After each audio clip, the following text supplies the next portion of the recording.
gamba munno agambe munne ate tunyumirwe ekintu kino. The boss Mike number kweli ku screen, interact with us. But here we go.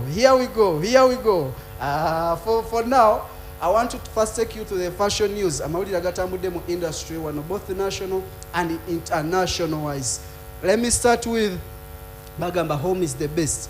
And Northern Uganda Fashion Week, one of the best fashion weeks in Northern Uganda. To all my people from Northern Uganda, Gulu, Lila, Pakwachi, Akuna, Kotido, where else? Northern Uganda, thank you for the good love. Thank you for the being organized when it comes to fashion industry. I've seen the same thing in the industry of entertainment. Northern Uganda, bayimbi bonna abamanyi babadde batuukireyo. Let me say, omuntu ani Bana Boy bali bamulamuza, Wizkid bali bamulamuza, naye nga specifically ajja mu Northern Uganda. But this time, we are in the fashion industry game. Guess what? The Northern Uganda Fashion Week happened. And you know what?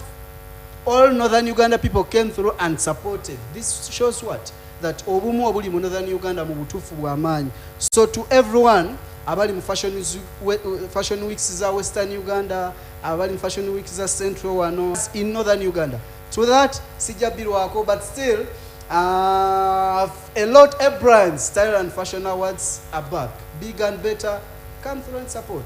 It's been a while, 2 years too on the way, but still zikomyewo. I think zija kuba better, bigger, designer, makeup artists, togwa mu maanyi byonna bibabwe bito. To international level, fashion weeks are back. Guess what?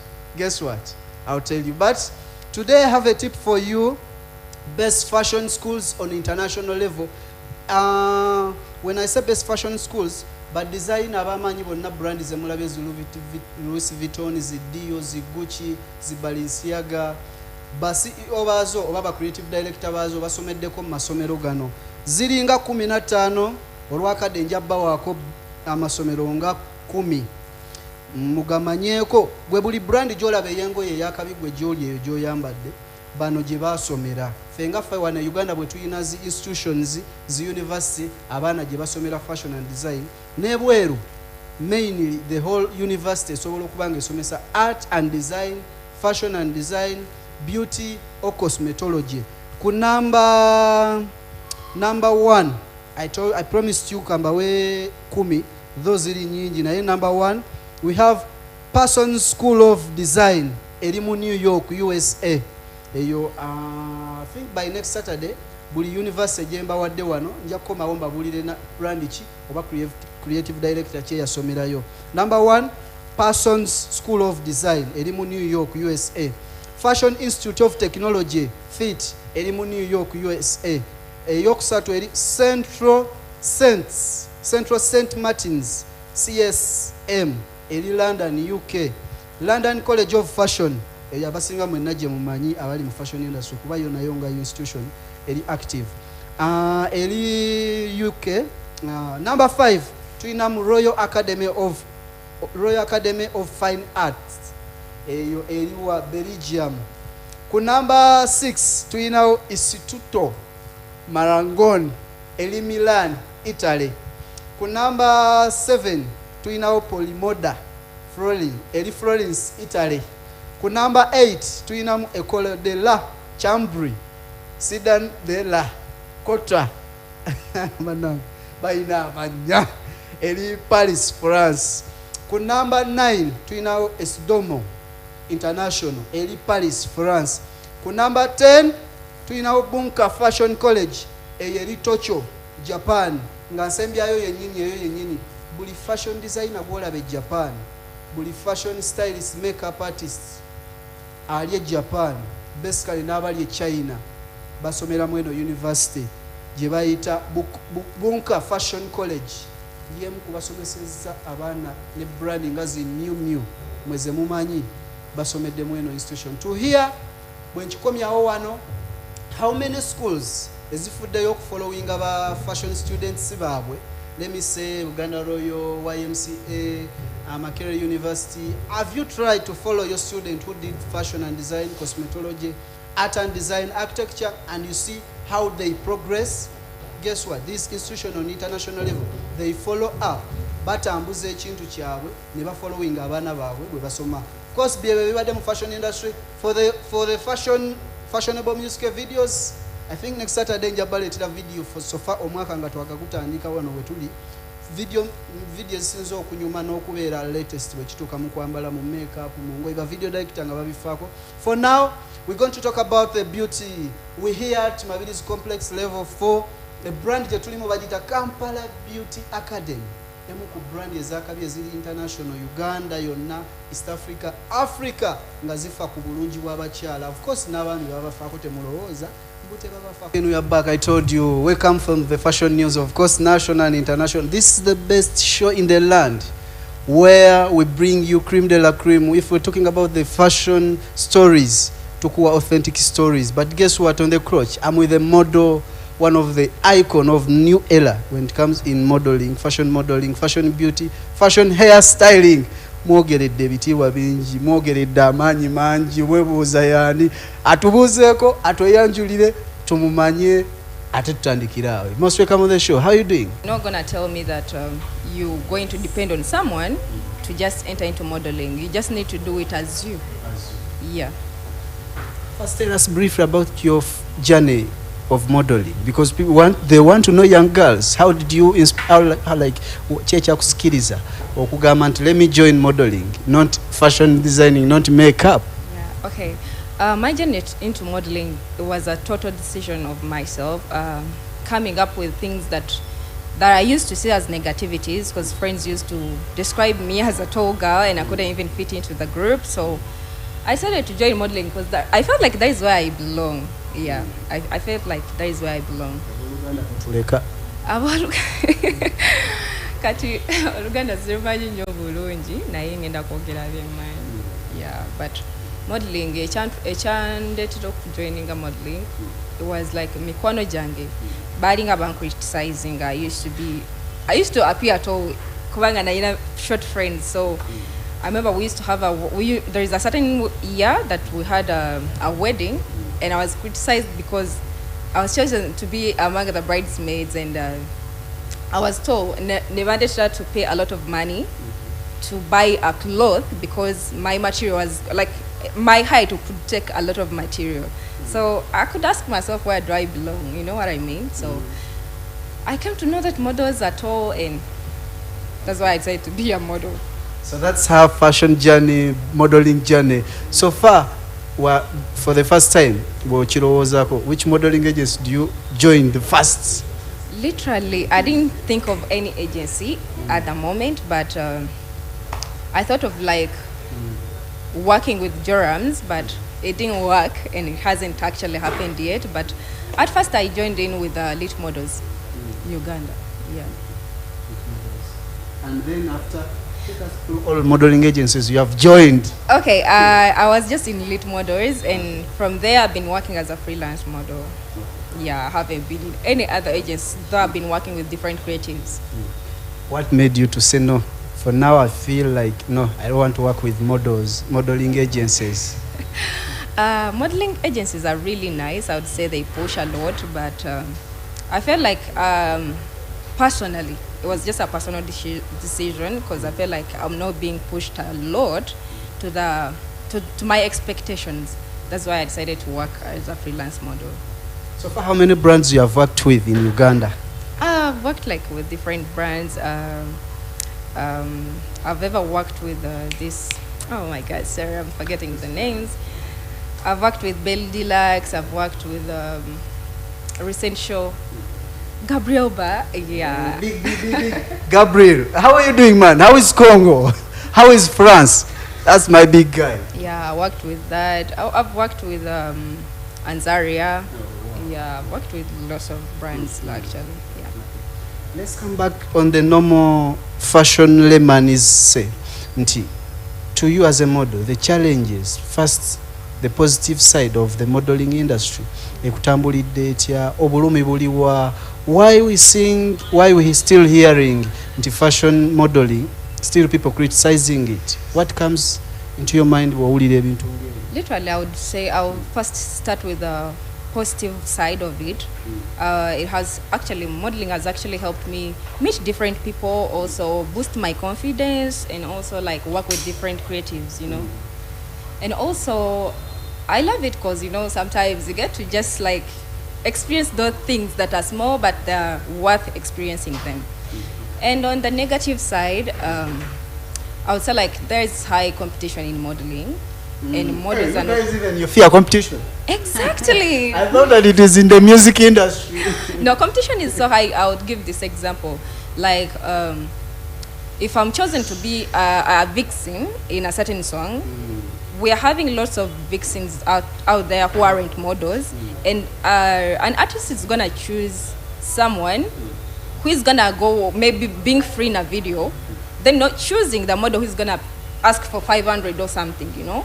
So like the competition is just high. That's the positive or negative side of it. That is the negative side of it, because who doesn't want to be, okay, let's say to work, but since the competition is high, you just need to work for your position. Yeah. You have seen rumors, not even rumors, it's reality. You have seen Apio. You know Apio? Yeah. Talk about it. She's your Owa clanmate, Owa regionmate, Owa. Talk about her. Apio, seeing Apio from where she has come from and where she is right now, I think she's a very big inspiration to us models, more so the upcoming ones. So yeah, it's just the best to look at her and do the best to become ourselves also. You as a person, which musician, international musician would love to date, or artist to date you? Because Apio, Asake, they are like this now. Should we expect you with Burna Boy, Wizkid, Asake, Shali Popo, Rema? I don't think it's all about dating an artist or something. It's just about going with someone who chooses you. Yeah. And I have someone who chooses me. Yeah. So every big icon. Ngasazeo. Wabasazeo. Nabatya. Taina kubera David jaganyo omuntu agamba purity gwenjagala sagala mulala. Yeah. So tachiri ko qualities no bosazeo salawo just mundu gumogambe that is purity, that is okay, I'm choosing purity, that's all.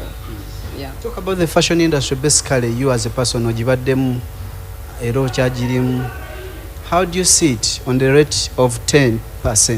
I would give it actually a 7. Because literally, if you asked me this like 3 years ago, I would give it even a 3. But right now, people are trying so hard. Models are coming out for themselves, and the industry, I think it's all models who are doing it, and also, yeah, it just gives a huge drive to see and to keep going, you know. Yeah, so that is it. How many fashion shows you have attended, and any fashion show you feel like, if I'm to work hard, I need this fashion show to work on it? That is Gabriel Fashion Show. It was so massive for me, actually. Yeah. Okay. Gabriel Fashion Festival. It was amazing. 3 days. That is a whole experience that I would love to experience more and more. Yeah. The fashion weeks you plan to work on? I would really love to be in France. Being there, like trying to walk worldwide, go in Milan, go to France, and all. Walk like, yeah. Who doesn't want to be international? You know, exactly.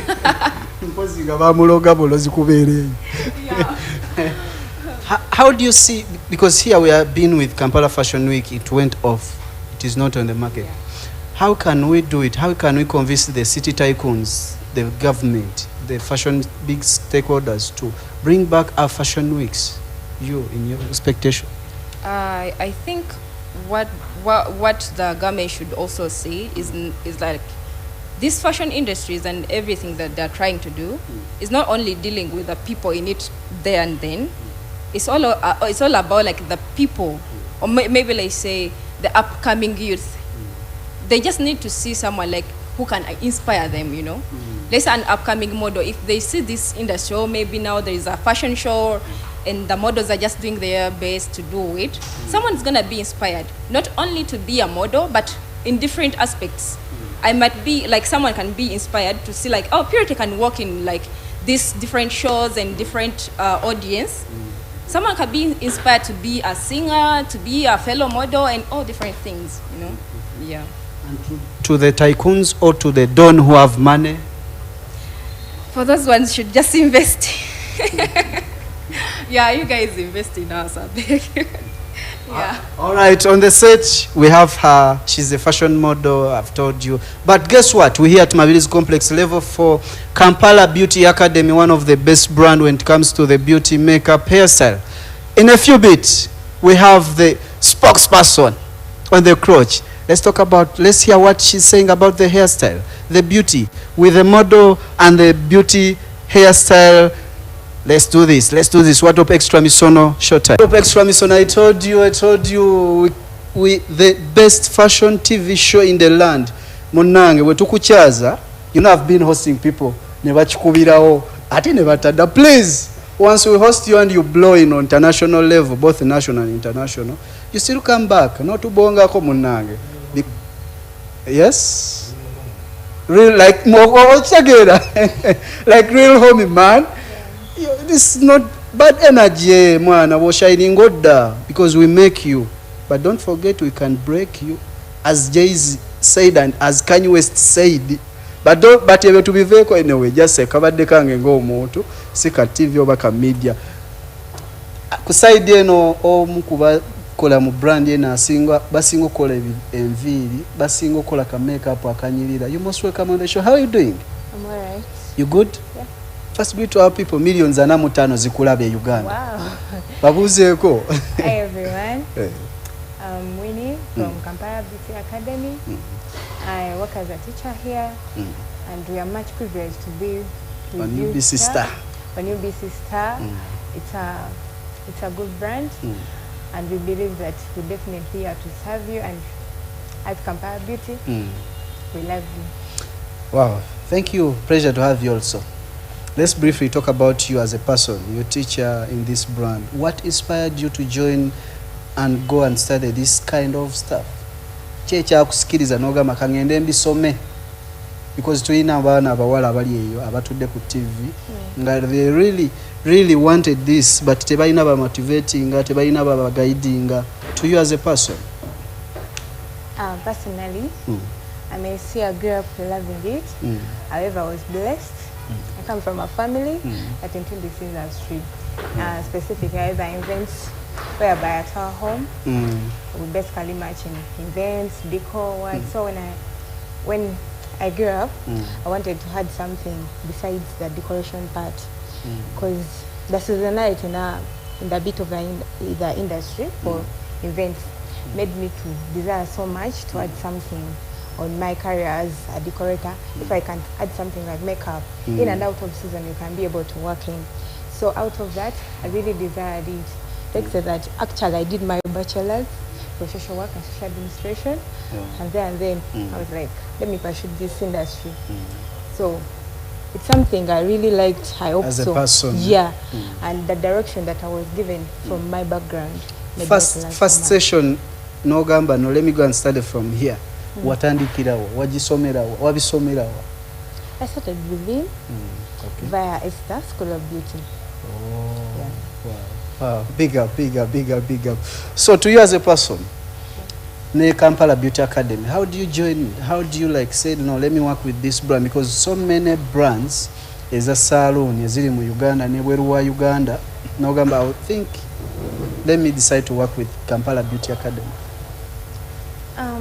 The hospitality and the way, the motive behind Kampala Beauty inspired me so much, because here in Kampala Beauty, we're looking towards transforming what we can call a passion into a profession.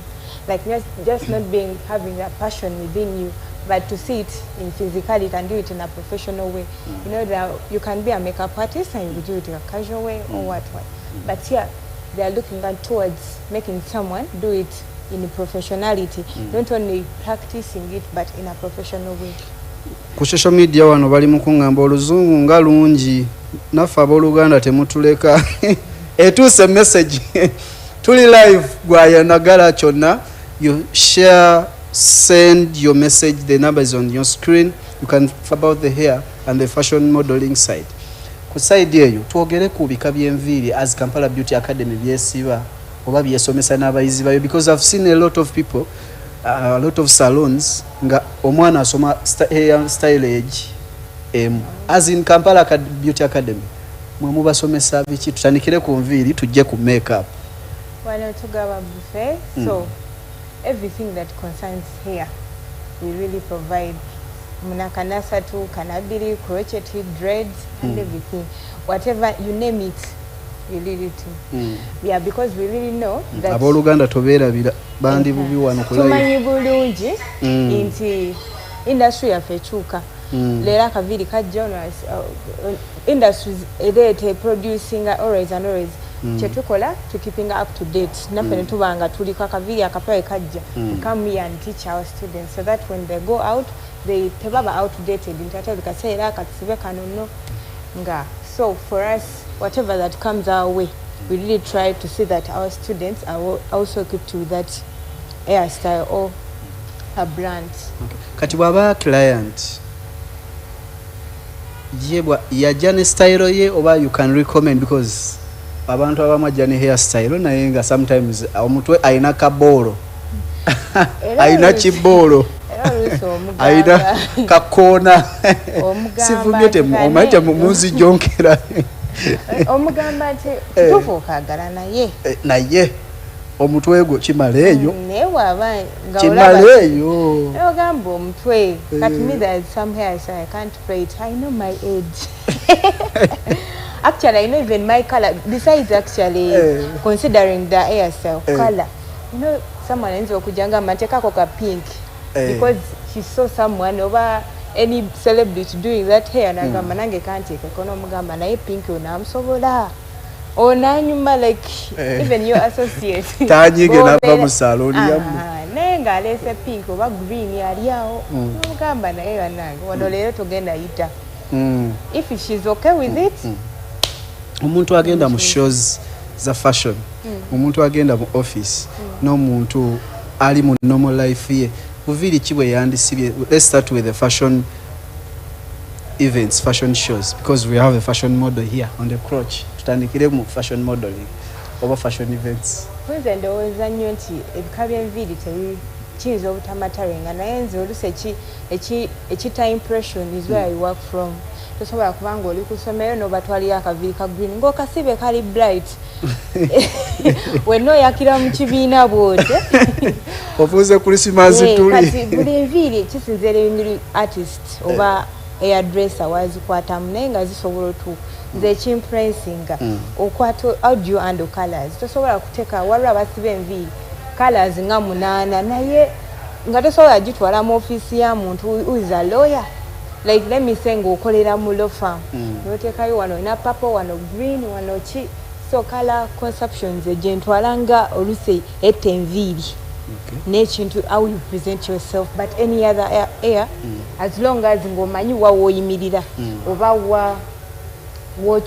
wogenda it is okay. N'ofuna design yo hairdresser n'omugamba kino na kino I very know that tesobola kuboola. Nze my aim oluusi etunira nnyo color selection. Twogere ne ku bika by'enviiri naye ku bantu ab'enjawulo, then ne ku challenges. I've seen a lot of ladies ng'ali ati ng'atakula akuba omutwe nomugamba what happened, obuzibu bavuva ku kibayira gwe nga kafulumu by'enviiri oluusi kika ky'enviiri oluusi enviiri zibeeramu bakita batasituka nakirero feel each ate oluusi wezirwawo kisuubire nti wezisibira 3 months ziri oku ku mutwe oza kikyosuubira era you start omuntu alina siba nviiri nazimalako bbanga ki, nezimala ku mutwe bbanga ki? Kisinziirako engeri gy'olabiriramu enviiri ze naye woba okiriisizaamu nnyo. Why do you take more than 3 months unless when you're doing let me say dread ate ng'ogenda ne bazinaazamuko ne bazitreatingamuko you can stay for some time. Okay. Today ku makeup side sijja kyogera naye maama nyina gye nali mu event emu nga makeup w'omuntu omu akulukuta ayiika kano akayimba kawininwa gino kannyumira okamanyi n'akavinka Big up to Elijah Chitaka. I'm seeing you watching our show. Thank you very much. Keep the fashion bogezo obwama wardrobe extra misono kwetuli lero tuze kugera fashion modeling and what is the challenge and positive side in the fashion side of modeling. To this side we're talking about the beauty of hair and makeup with Icon in Kampala Beauty Academy. Atenga na teacher atenga yabisoma sifa kitegera bengo yongo kimanyira yagalo siba akaviri Mabilis complex level 4 duka number room 24 room 24 twogere ku bika bya makeup nga tumaliriza tuwunzika omuntu yandiyesize bika bya makeup ki era ku skin ki tuyinayo ne bika bya makeup abantu bye bateekuba nga tuwunzika makeup are the boards. You can do a simple makeup like the one that I've done on me. Just call a katina and they brush on, and then there's that full gram where they apply I think most products. But concerning that thing of makeup or kuyika, at times I think you need to understand the client's skin. Whatever skin about clients abamunga baba oily, but there are some products you can't use on someone who is oily and so sort. Actually, such clients really need products that are strong and original. Usanga omuntu with a dry skin abutabatera nnyo kuyika because skin ye si eri awo kola ki naye ogamba omuntu ng'ali oily. It is so hard. Now you need to consider what you're applying on that person.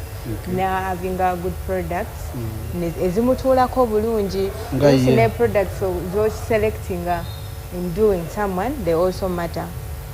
Yeah, it is more reasonable and good to consider products as original. They can make a good production in your work. Ndina baba abakabi tunaddamu olw'omukago olujja same time same channel. My producer Mr. Kisubi Jackson, my camera person omu ku baba naye nga byonna nga mbalekera akalowoozo bambi companies aba dry laundry companies bambi munoonye ku